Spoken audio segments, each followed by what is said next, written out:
Today we have patients also coming in to see us just to want to make some improvements with their smiles. For those patients, a smile makeover and incorporation of a porcelain veneer for them is a viable option. Porcelain veneer is actually porcelain that is a facing that goes over a tooth. It's a very cosmetic way and a conservative way to make the teeth appear almost as you want them to be. They could be perfect. We could change colors, we could change spacing, we can show more teeth, we can make teeth longer so they're more visible for them.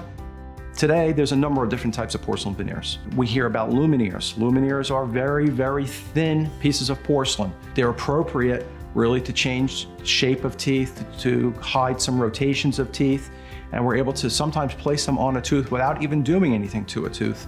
We're able to control color more and change spacing by using a different type of porcelain veneer called a stackable veneer. Patients love veneers when they're completed because it becomes an immediate change to their mouths.